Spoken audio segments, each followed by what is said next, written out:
الله مخلصا له الدين. السلام عليكم ورحمة الله وبركاته. الحمد لله رب العالمين والعاقبة للمتقين ولا عدوان إلا على الظالمين.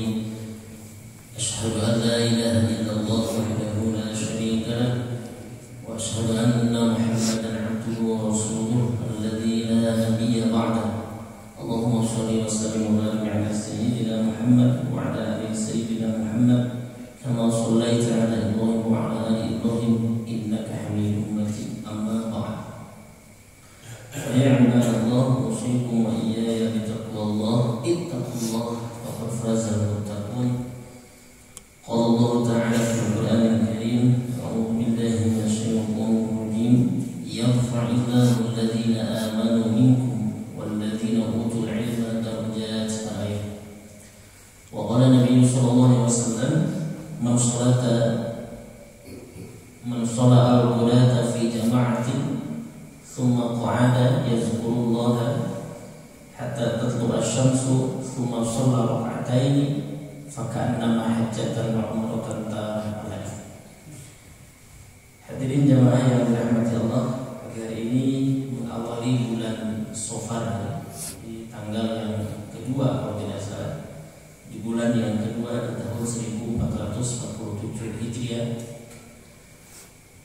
Kita bersyukur masih diberikan kesempatan oleh Allah, yang pasti kesempatan hidup untuk memperbaiki kekurangan dan kesalahan yang kita lakukan, dan kita diberikan oleh Allah kemampuan istiqomah dalam melaksanakan perintahnya dan sekuat tenaga menjauhi larangannya. Semoga Allah senantiasa melimpahkan kita curahan rahmat dan barokah untuk keluarga kita ini. Yang sakit kita doakan siapapun, semoga jadi penghapus akan dosa dan kesalahan.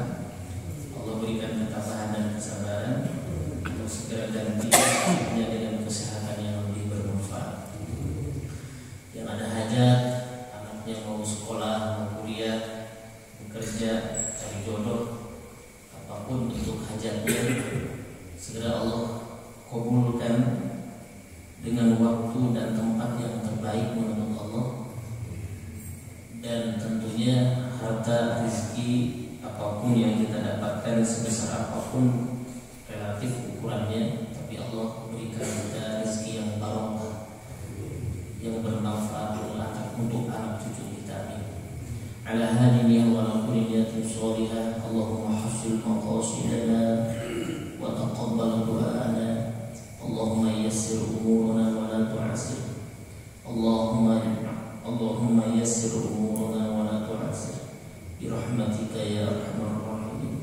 Nas'aluka al-ijabah al-Fatihah. A'udzu billahi minasy syaithanir rajim. Bismillahirrahmanirrahim. Alhamdulillahi rabbil alamin. Ar-Rahmanir Rahim. Maliki yaumiddin. Iyyaka na'budu wa iyyaka nasta'in. Ihdinas siratal mustaqim. Siratal ladzina an'amta 'alaihim ghairil maghdubi 'alaihim waladdallin. Amin. Hadirin jamaah yang dirahmati Allah, kita masih berada di bab yang sama ya. Ini bab tentang mempersiapkan diri di masa tua ya, atau anjuran untuk meningkatkan amal kebaikan pada akhir usia. Akhir usia ini sudah saya sampaikan bulan lalu. Dalam hadis disebut usia lanjut itu 160 sitin ya. Kemudian yang kedua menurut hadis Arba'in 40. Bahkan yang ketiga itu 18. Artinya ketika dia menginjak dewasa itu sudah usianya lanjut sebenarnya, karena dia sudah taklif, sudah mendapatkan beban dalam tanda petik kewajiban untuk melaksanakan perintah Allah, dan dia sudah dewasa. Tetapi memang kalau hadis yang lain memang sitin 60. Itu 60 saja sudah batasan akhir, sudah mau final sebenarnya kalau merujuk kepada hadis 60. Tetapi jangan beralasan bagi yang usianya belum 60, misalkan baru 50 atau 40 ke atas, ternyata juga hadis yang kedua arba'in 40 tahun. Itu sudah lanjut 40 tahun. Bahkan juga jangan beralasan ada misalkan saya mau 40 misalkan. Ternyata juga ada hadis yang ketiga 18. Jadi sudah lanjut sebetulnya. Nah memang usia ini masya Allah. Kemarin juga ada jamaah meninggal dunia di Mekah. Dia qadar Allah sebelum berangkat itu ingin segera berangkat. Ayo Ira berangkat.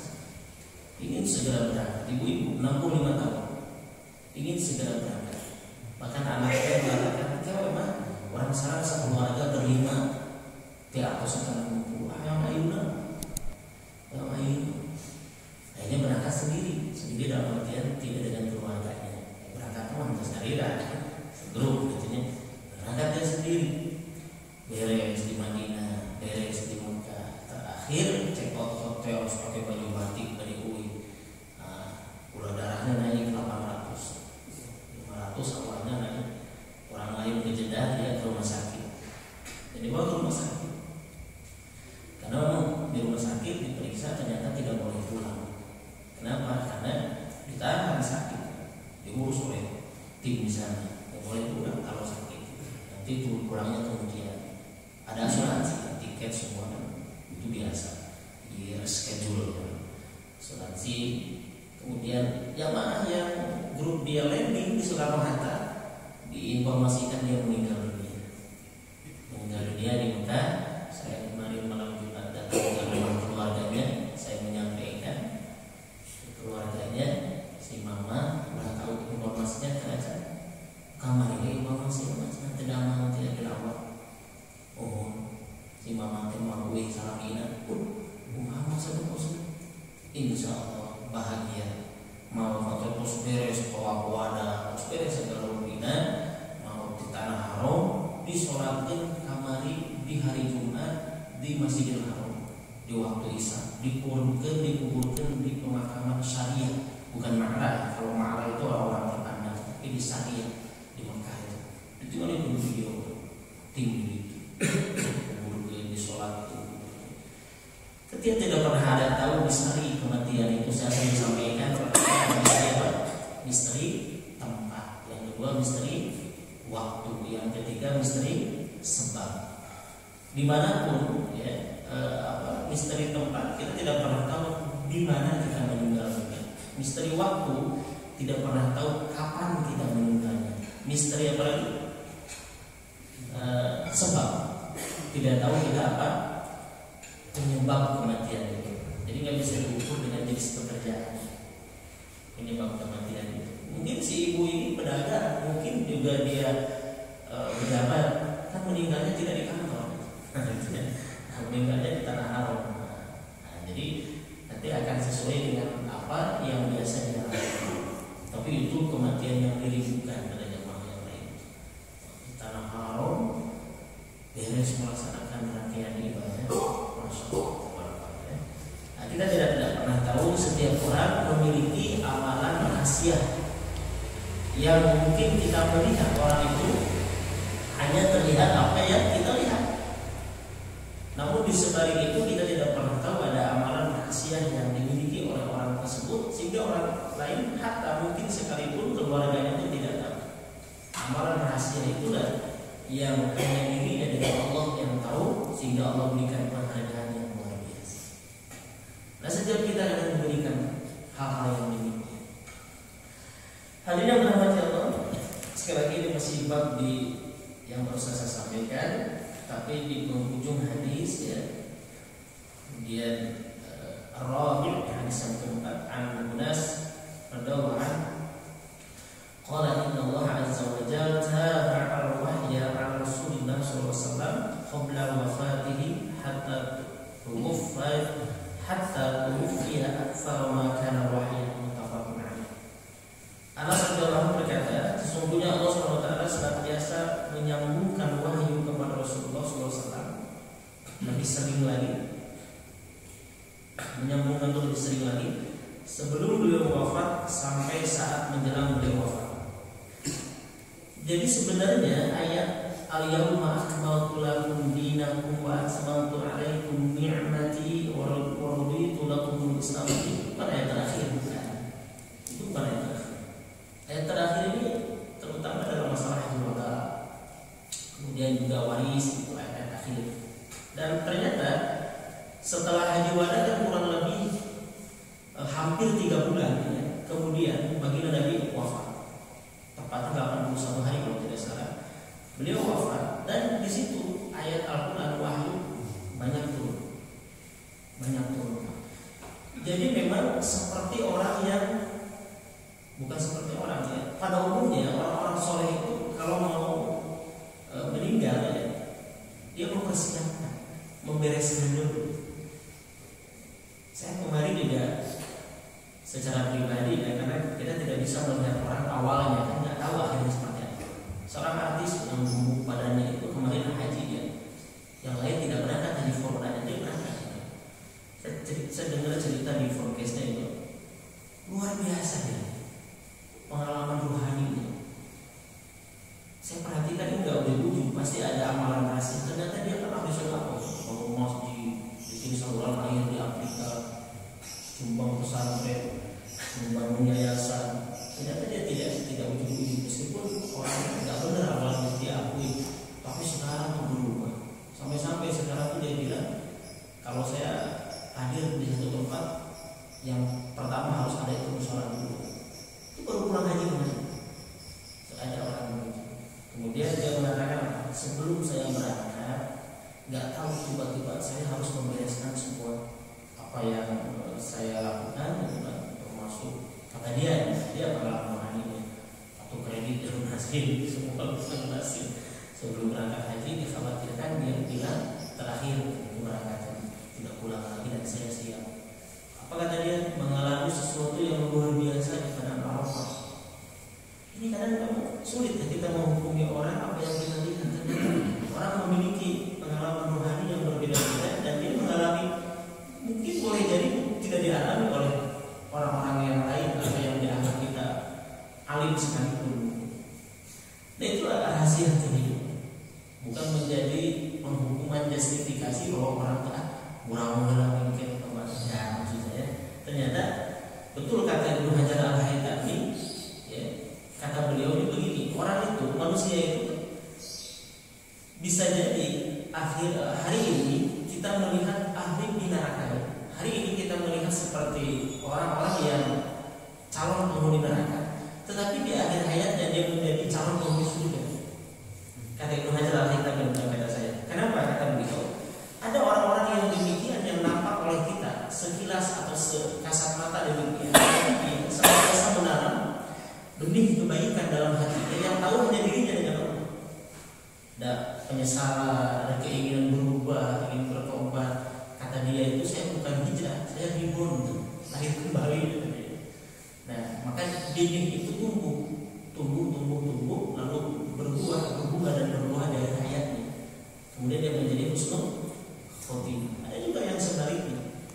Hari ini kita nampak orang melakukan amalan penghuni surga, tetapi kita tidak tahu ada keburukan yang dia tanam dalam hatinya. Kemudian di benih keburukan itu tumbuh berbunga dan berbuah sehingga dia menjadi suul khotimah.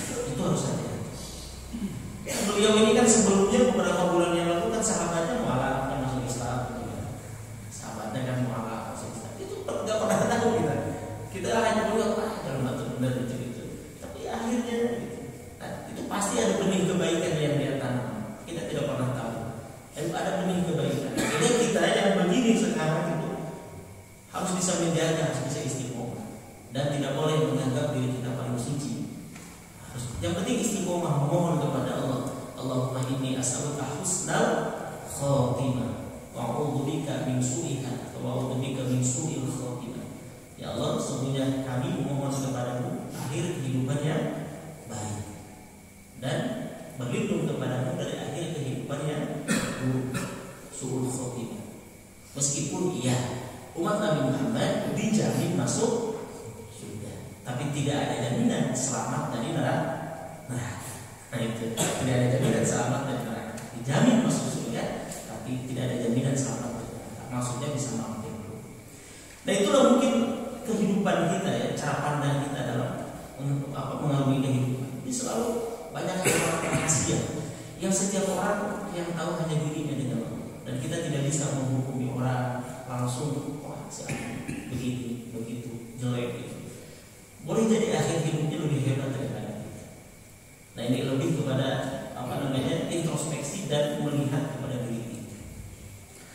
Hadirin yang dirahmati Allah, begitu juga Rasulullah ketika menjelang akhir wafatnya, beliau lebih sering mendapatkan wahyu, lebih sering oleh Allah diturunkan wahyu. Seperti ingin disempurnakan dahulu, kemudian beliau meninggalkan legasi, meninggalkan umatnya dengan hukum-hukum yang telah sempurna. Itu gambaran bagi kita orang awam atau kita umatnya. Bukan demikian. Dia sempurnakan dulu, dia selesai muamalahnya, hubungan dengan manusia dan begitu. Setelah itu dia kembali kepada. Bahkan seorang guru menyampaikan, dan ini juga sesungguhnya ketika orang meninggal dunia, dia sudah selesai rezekinya sebenarnya. Makanya ada seorang guru bilang, rezeki satu acan maut selama dia masih hidup, mual hilang, mual berkurang. Maksudnya tidak ada orang yang tidak dirizkikan selama dia masih hidup. Nah ketika dia sudah maut, sudah meninggal dunia atau dia meninggal dunia, maka itu sudah akhir daripada rezeki. Jadi jangan khawatir dalam masalah itu. Kumaha cara lewat orang lain atau diri kita berikhtiar berusaha, itu pasti ada selama dia masih hidup. Hanya besar kecilnya kan itu relatif.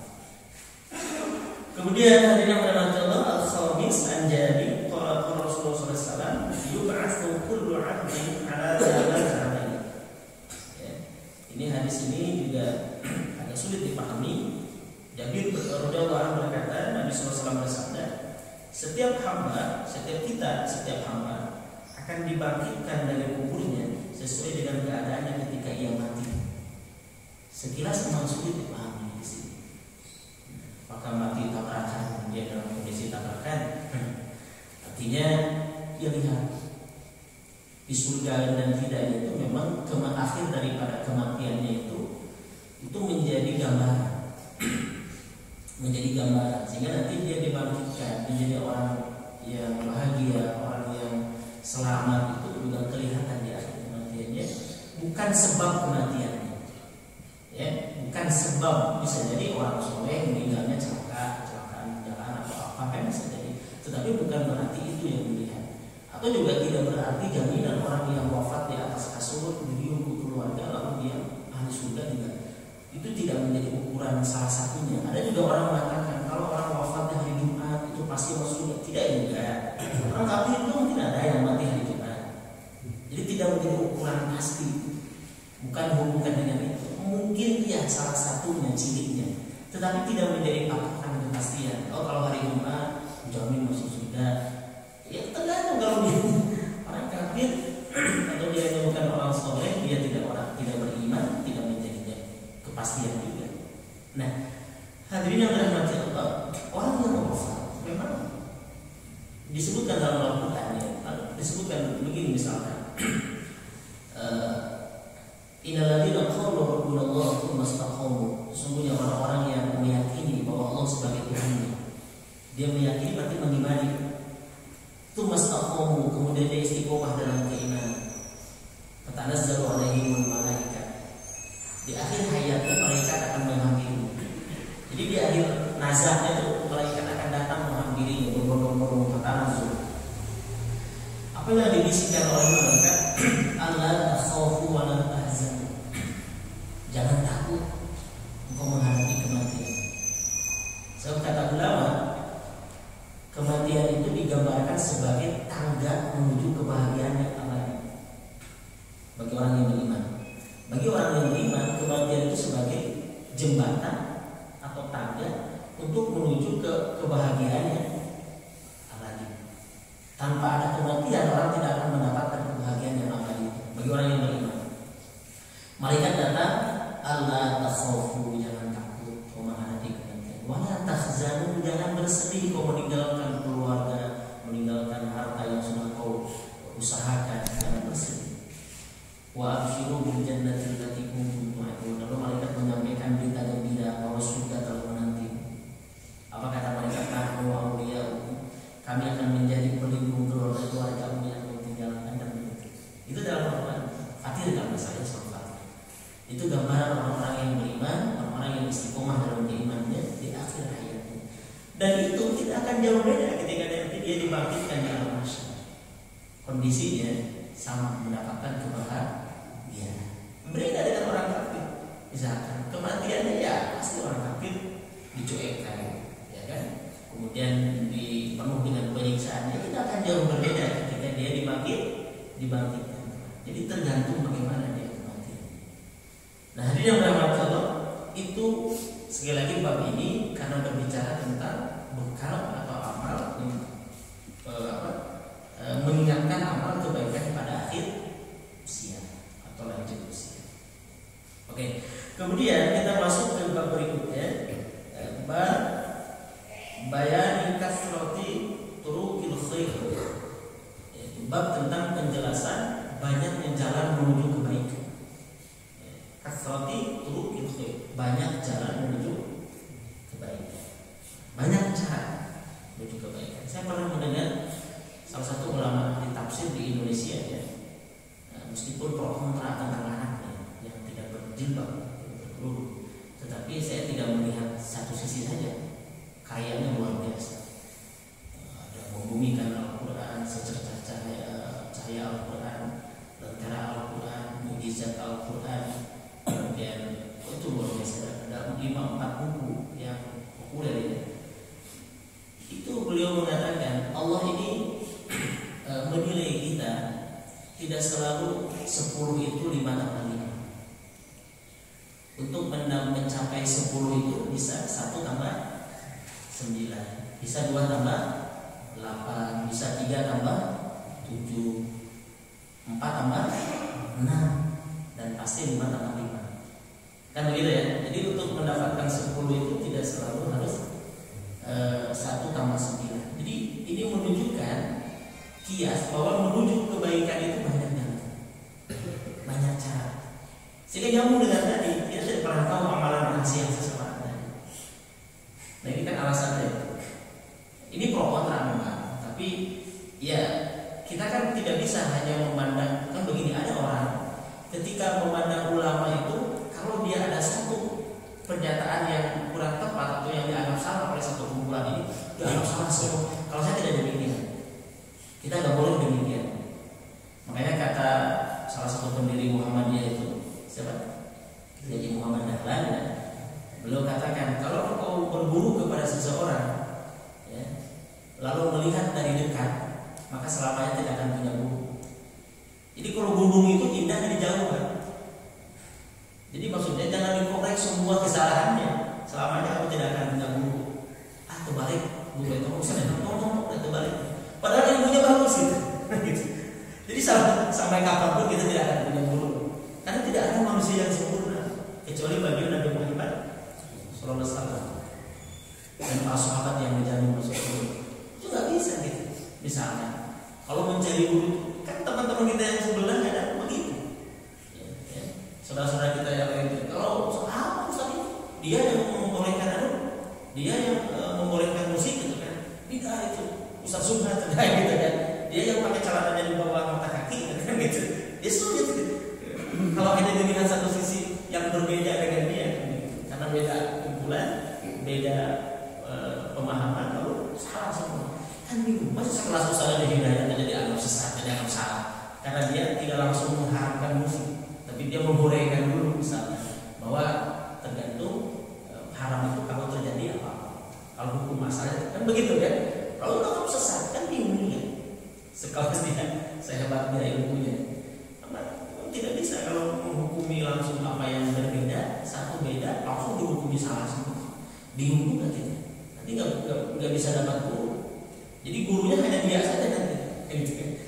Hanya kumpulan tertentu saja gurunya, sehingga dia menutup diri untuk menerima ilmu dari yang lain. Karena cara berpikirnya begitu. Cara berpikirnya begitu. Ketika berbeda salah secara umum.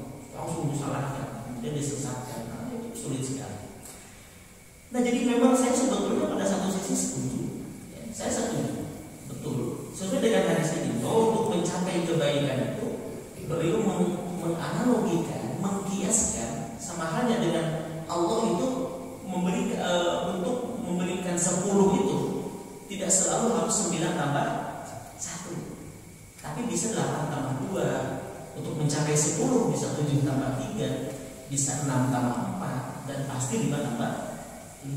Nah, kita pun sama. Untuk mendapatkan kebaikan, mendapatkan ridho Allah itu banyak cara.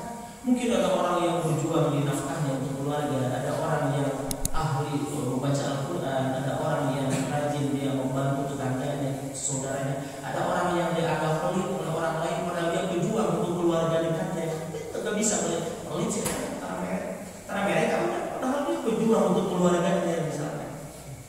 Ada orang juga yang ahli ibadah, dia biasa saja kerjanya di siang hari, dia kerja kasar apapun, kita nggak bisa menghukumi langsung dia sebagai, tapi malamnya dia ahli tahajud misalnya, di keheningan malam dia senantiasa menangis memohon ampun kepada Allah. Kita nggak bisa langsung menilai setiap orang apa yang kita, tapi sesungguhnya akan terlihat nanti di akhir kehidupannya, di akhir hayatnya. Nah, kebaikan dan tidak kebaikan. Saya kan sudah sampaikan bulan lalu ya, ada seorang ustaz meninggal di klub malam dengan seorang preman meninggal di masjid. Kira-kira harus mana Pak? Kan Bapak langsung jawab pada waktu itu, langsung jawab Pak, preman meninggal di, padahal preman meninggal di masjid kesetrum maling mixer gitu. Ustaz yang meninggal di klub malam sedang berdakwah ditikam oleh preman kan gitu. Kan kita harus menghukumi harus kena preman karena meninggal di masjid. Ternyata di masjid itu maling mixer kesetrum gitu. Ustaz tadi dia meninggal di tempat dakwah di klub malam sedang berdakwah ditikam oleh preman. Nah itu hanya sekilasnya.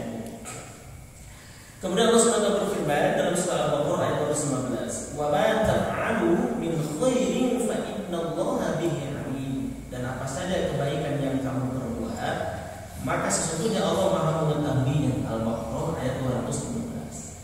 Ada seorang yang berkata dulu itu, kan ini perbuatan kecil, kebaikan kecil, kecil dong di hadapan Allah. Sesungguhnya berdasarkan banyak hadis, tidak ada perbuatan kebaikan yang kecil di hadapan Allah. Ya, tidak ada. Semua perbuatan kebaikan atau semua kebaikan ya, yang dilakukan oleh seorang hambanya, oleh kita, itu di hadapan Allah semua bernilai besar. Bernilai besar. Saya sering sampaikan, ada orang beriman yang paling rendah imannya pun sekalipun, ya, itu dia orang yang imatatul adha anil qari. Dia yang membuang duri dari jalan, itu juga bisa besar di hadapan Allah. Yang kita nampak itu perbuatan kecil. Bahkan juga ada hadis seorang yang beriman, lalu dia tertusuk duri ikan di tangannya, tertusuk duri ikan, mungkin tuang di cincin gitu, dagingnya tertusuk, beri kan? Jadi kemudian dia bersabar dan dia berserah kepada Allah atas apa yang dia rasakan, itu menjadi penghapus dosa. Bapak ya, tusuk ikan, kalau nggak tusuk tumbak sih, kalau ketusuk ikan. Jadi nggak ada yang sederhana jika dia ketika mengalami itu dipenuhi dengan kesabaran dan dia berserah kepada Allah, itu ada sesuatu sampai Allah bisa mengampuni dosa-dosa. Imam Al-Ghazali menyampaikan, jangan kau sekalikan keburukan sekecil apapun. Sebab boleh jadi ketika engkau melakukan keburukan yang kecil itu, ternyata Allah murka. Jadi kita melakukan dosa itu kan ada dua, Pak. Karena syahwat, karena sombong. Ini yang bahayanya karena sombong. Orang melakukan dosa karena khilaf, karena syahwat, karena tidak bisa mengendalikan nafsu tadi, dia bertobat kepada Allah, dia menyesali Allah. Ini yang bahaya kayak sombong. Keburukan sekecil itu tak apa-apa. Nah ini yang bahayanya. Tiba ya. Nah, jadi menyepelekan itu kan sombong itu batul haq wa ghumtun nas. Sombong itu adalah menolak kebenaran sekecil apapun. Wa ghumtun nas, dan dia menyepelekan manusia atau menyepelekan perbuatan buruk. Ini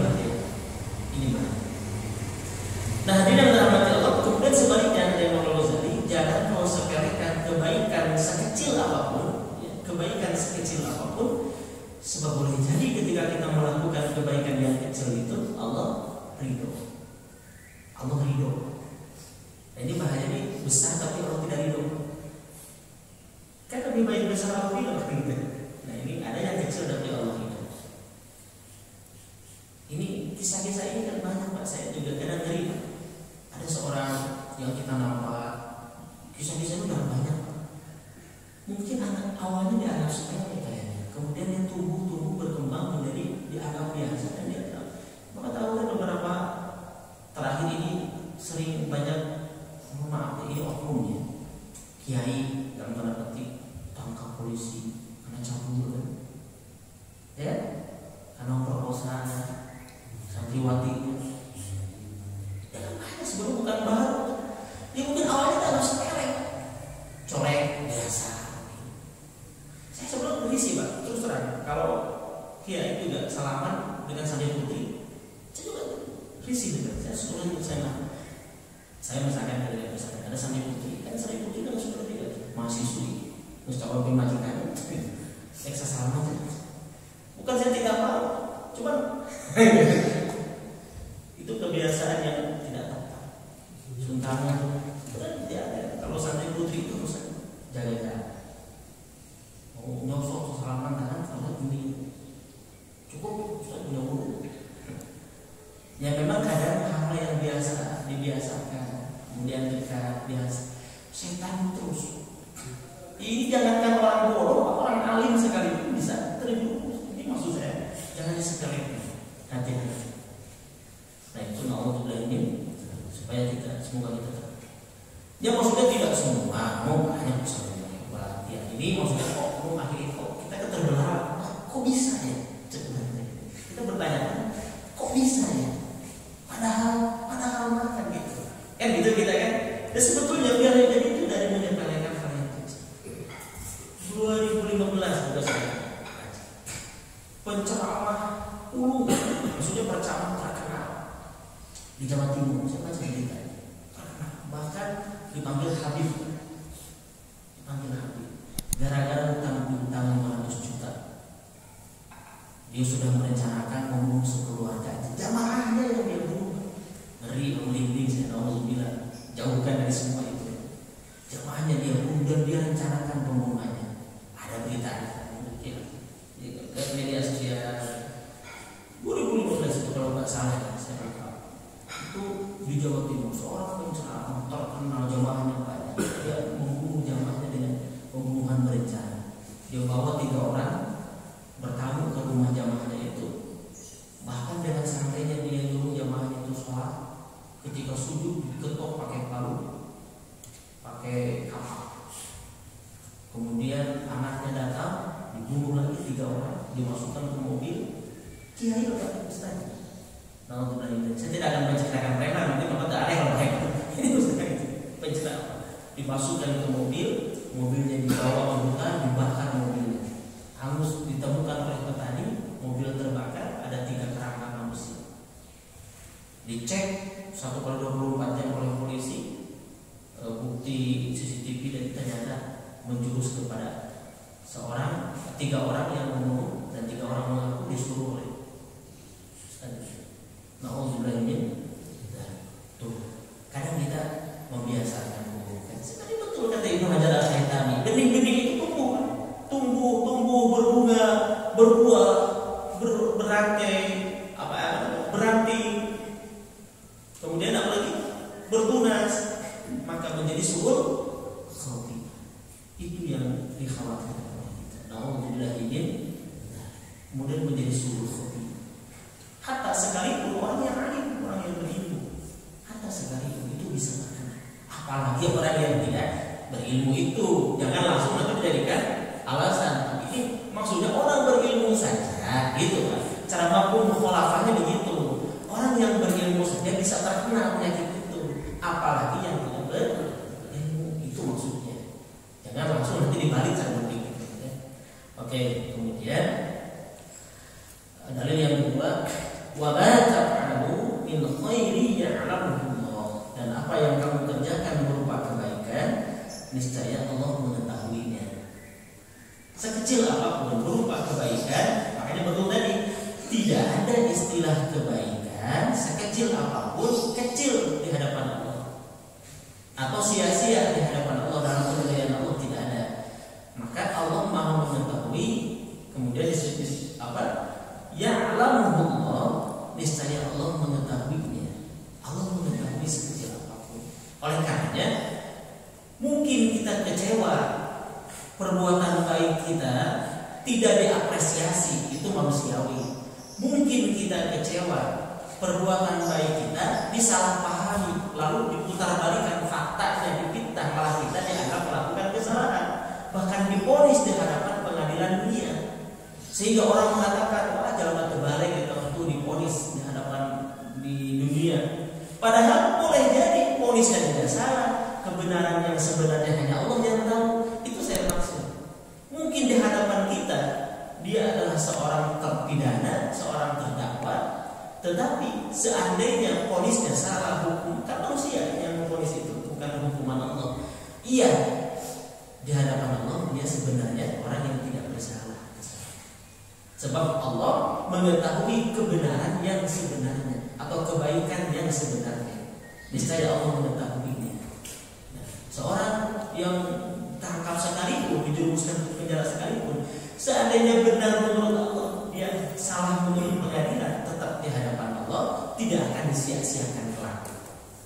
Dia di hadapan Allah kelak dalam pengadilan. Allah Sang Maha Adil, yang Maha Adil. Maka mungkin orang akan terbelalak dalam masalah. Ini saya tetap apa nano, nah selamat, nah gitu kan. Tapi nah, saya ada selamat.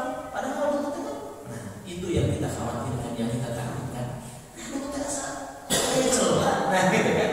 Dulu itu orang baik, nah maksud saya begitu. Tapi juga ini hanya untuk pandangan kita, ya, terhadap diri kita. Kemudian mithqala faman ya'mal mithqala dzarratin khairan yarah.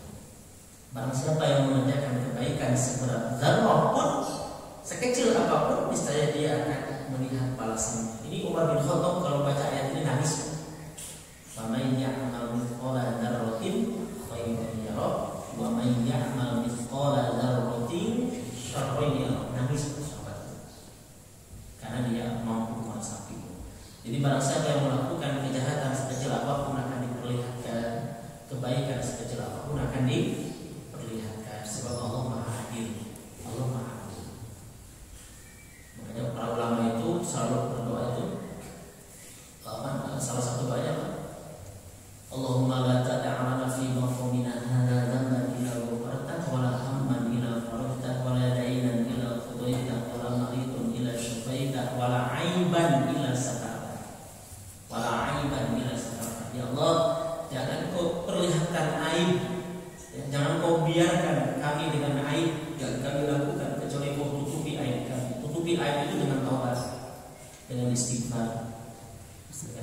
Wala aiban illa satarta. Ya. Assalamualaikum warahmatullahi wabarakatuh. Waalaikumsalam. Setelah saya perhatikan dalam beberapa surat atau ayat-ayat yang Al-Quran itu, biasanya kita ini selalu harus melakukan amalan-amalan yang baik. Tetapi dengan ada beberapa keterangan yang saya dapatkan, seseorang masuk surga itu bukan karena amalan-amalannya, tapi karena rahmat Allah. Jadi pertanyaan saya di sini, mohon penjelasan dari Pak Ustadz tentang keterangan ini. Terima kasih. Iya, terima kasih. Ini dua pembahasan yang berbeda. Satu sisi kita harus melakukan kebaikan, jalan kebaikan itu banyak, kemudian perbanyak kebaikan. Pada sisi yang lain nanti pembahasan yang lain, kebaikan yang diterima oleh Allah adalah kebaikan yang dilakukan dengan ikhlas, kebaikan yang dilakukan dengan semata mengharap rahmat Allah, kebaikan yang dilakukan dengan ittiba. Ittiba itu mengikuti sunnah Rasulullah SAW atau apa yang sudah disampaikan oleh baginda Nabi. Maka muncullah hadis, inna ahadakum, sesungguhnya seseorang di antara kalian la yadkhulul jannah, sekali-kali tidak akan masuk surga. bi amalikum dengan amal ibadahmu. Itu hadis sahih. Sesungguhnya sekali-kali seseorang di antara kalian itu inna ahadakum la yadkhulul jannata bi amalikum, tidak akan masuk surga dengan amal ibadahmu. Iya. Kemudian sahabat bertanya, wala anta ya Rasulullah, demikian kau juga tidak ya Rasulullah? Wala ana. Semakin kaget sahabat. Kata Rasul, wala ana, aku pun tidak. Aku pun masuk surga bukan karena amal ibadahku. Semakin kaget.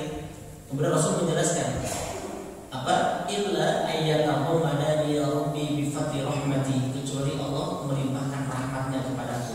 Maksudnya apa? Rahmat Allah itu dalam kebaikan adanya, bukan dalam perbuatan maksiat. Jadi silahkan lakukan kebaikan sebesar dan sebanyak apapun, namun kebaikannya diniatkan karena mencari rahmat Allah. Itu maksudnya. Jadi jangan nanti salah paham, dah masuk surga mau rahmat Allah, lain itu amal soleh. Terus dia yang bicara begitu tidak melakukan amal soleh, ini bahaya. Dia yang bicara begitu pelaku maksiat, ini bahaya. Lalu dia berbicara, Ustaz tidak amal masuk surga, tukang masih bagi orang, tidak masuk surga mau rahmat Allah. Cek ahli maksiat ngomong gitu kan, tidak nyambung. Nah gitu, tidak nyambung. Nah artinya masuk surga dengan rahmat Allah, iya, sebab surga adalah rahim. Allah itu Ar-Rahman, Ar-Rahim. Ar-Rahman itu Allah berikan di dunia untuk semua makhluknya. Ya, jadi Ar-Rahman itu kan kecil tapi luas. Rahim gede tapi sempit. Rahman itu sedikit tapi luas. Maksudnya apa? Sedikit, hanya satu kasih sayang Allah, hanya satu rahmat Allah, tetapi direbut diberikan kepada semua makhluknya di dunia. Rahim gede tapi sempit. Hanya Allah berikan bagi mereka orang yang beriman di surganya kelak. Jadi surga rahim. Ya. Di dunia ini Rahman. Mukafir, mutara sholat, musyrik, ateis, komunis, bahkan negara yang maju bisa menciptakan dunia, menggenggam dunia. Ya.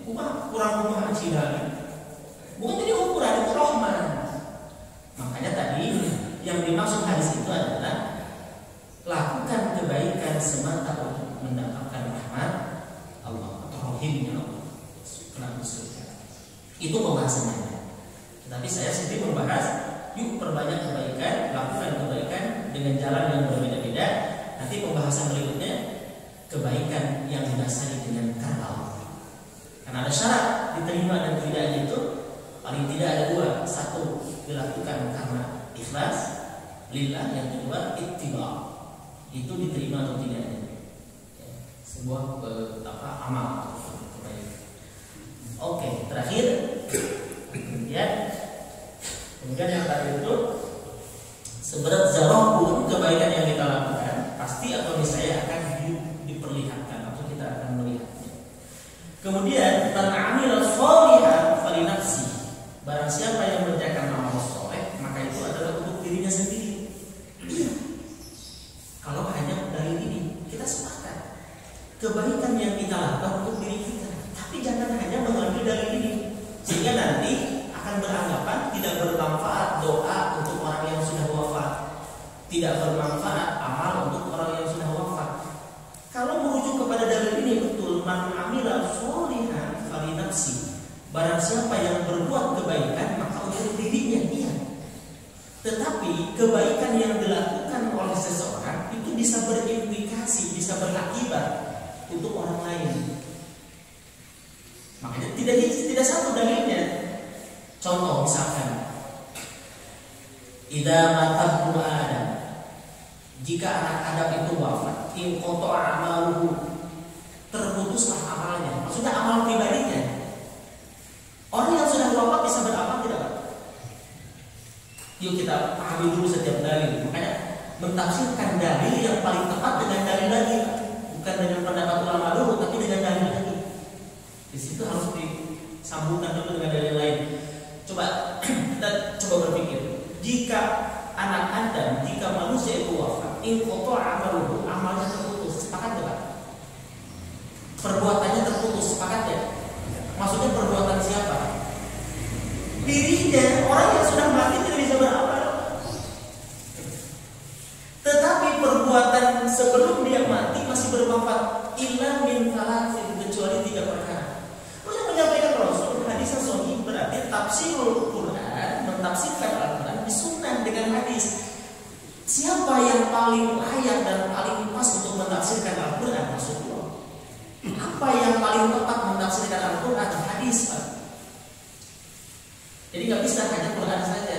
Hadis yang paling tepat, yang paling bisa, yang paling jelas mentafsirkan Al-Quran. Illa min thalathin. Shadaqatin jariyatin, shadaqah jariyah. Au ilmin yuntaqa'u bihi, ilmu yang bermanfaat, au waladin sholihin, anak yang soleh. Hadis yang lain ada 7, bukan ada 3. Membuat jembatan, membuat sumur, itu kan hadis yang lain. Membuat jalan orang bisa melewati tempat itu. Makanya di Jakarta ada jembatan MBZ, Muhammad bin Zaid. Itu bukan dari pemerintah Indonesia, itu wakaf dari negara apa itu, Arab atau bukan Saudi. Muhammad bin Zaid Uni Emirat. Itu pemberian, Pak, bukan hasil nomor pemerintah kita, bukan. Itu di Muhammad bin Zaid. Pak Bupati juga sama, pemberian dari Arab ya. Saya tahu sudah dari penampungan kita. Masih kan itu mereka tahu membuat jembatan sehingga orang yang mau ke rumah sakit mungkin tidak terjebak macet, gitu kan? Orang yang mengejar waktu itu kejadian amal kebaikan. Jadi bukan hanya madrasah. Mereka tahu dalilnya membangun jembatan juga termasuk sehingga orang langsung kan 30 km dari sini ke bandara hanya 2 jam itu bisa kalau mobilnya hadir. Itu jaya gitu. Namanya MBZ, Muhammad bin Zaid. Orang Indonesia Muhammad bin Zaid. Nah, kemudian maksudnya begitu, Pak. Jadi kemudian amal kebaikan seseorang masih bisa bermanfaat sampai dia wafat. Termasuk amal seseorang yang masih hidup masih bisa bermanfaat kepada orang yang sudah wafat. Contoh, ada seseorang sudah wafat. Kemudian apakah dia masih bisa menerima amal soleh? Masih. Ketika ada muridnya melakukan kebaikan karena ada sebab yang dia lakukan. Kan tadi ilmu yang bermanfaat tadi. Sehingga ada hadis sahih menjadikan penyebab, menjadi wasilah orang mendapatkan hidayah. Bapak menasihati orang, lalu nasihat Bapak menjadi wasilah orang dapat hidayah, itu jauh lebih baik daripada sedekah dengan unta merah. Itu lebih baik daripada sedekah dengan unta merah. Kita memberikan sesuatu sehingga dia mendapatkan hidayah dari apa yang kita sampaikan, kita berikan, itu jauh lebih baik daripada sedekah dengan unta merah. Unta merah itu harganya bisa ratusan miliar atau bisa ratusan juta miliar, tergantung kondisinya. Mungkin Ferrari, Lamborghini, itu yang saya maksud. Jadi, Masya Allah, tabarakallah, yang hadis ini, yang dalil ini betul secara umum. Maka mengerjakan amal soleh untuk diri kita, iya, sholat kurang, puasa kurang, haji, umroh kurang, baca Quran kurang. Tetapi kalau ada andil tangan orang lain, maka perbuatan baik kita juga bisa bermanfaat bagi orang lain. Sedekah atas nama almarhumah itu disepakati oleh para ulama bermanfaat. Bahkan badal haji, badal umroh juga bermanfaat. Itu bukan hanya mazhab Syafi'i, termasuk Ahmad bin Hanbal. Meskipun mazhab Syafi'i kalau kurban boleh atas nama orang yang wafat, tapi dengan syarat yang wafatnya wasiat. Itu Syafi'iyah. Hambali, Maliki, itu tidak perlu wasiat, sebab dia mengambil dalil umum.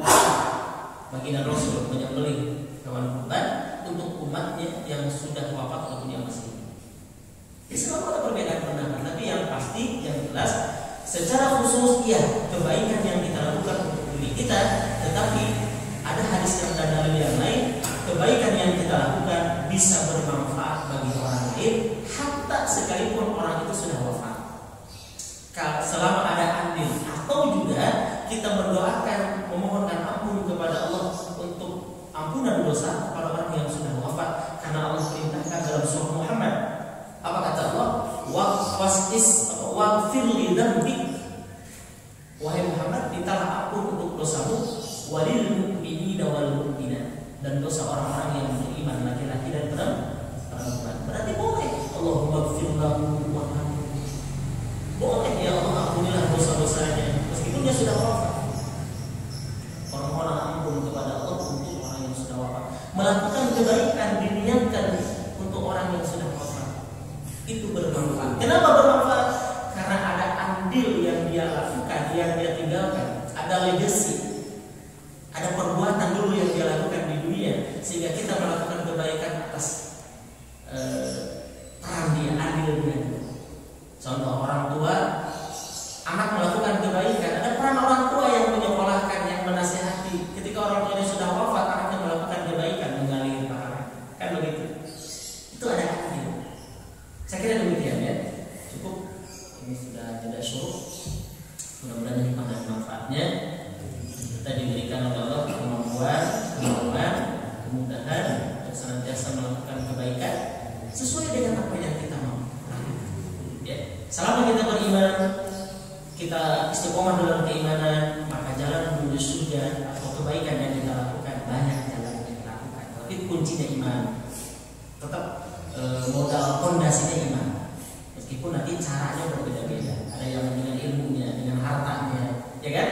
Dengan tenaganya. Kun aliman, tidak menjadi alim, au muta'aliman, jadi pelajar. Tidak menjadi pelajar, au mustami'an, jadi pendengar. Tidak mau menjadi pendengar, au muhibban, minimal resepkan berilmu.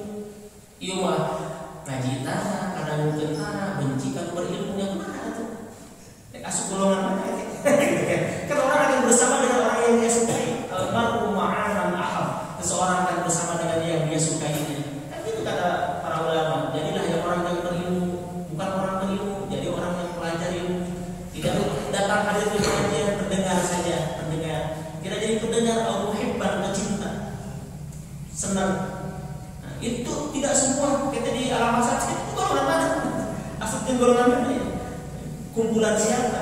Kumpulan Abu Jahal, kumpulan. Subhanallahumma wa bihamdika, asyhadu an la ilaha illa anta, astaghfiruka wa atubu ilaik. Allahumma anfa'na bima 'allamtana wa 'allimna ma yanfa'una wa zidna 'ilma. Alhamdulillahi 'ala kulli hal wa na'udzu billahi min kulli halin ahdina. Allahumma inna nas'aluka 'ilman nafi'an wa rizqan halalan thayyiban wasi'an mubarakan wa 'amalan mutaqabbalan wa shifaan min kulli daa'. Rabbana atina fid dunya hasanah wa fil akhirati hasanah wa qina adzaban nar wa adkhilna jannata ma'al abrar. Ya Aziz ya Ghaffar ya Rabbal alamin. Subhana rabbika rabbil izzati amma yasifun wa salamun alal mursalin walhamdulillahi rabbil alamin. Assalamualaikum warahmatullahi wabarakatuh.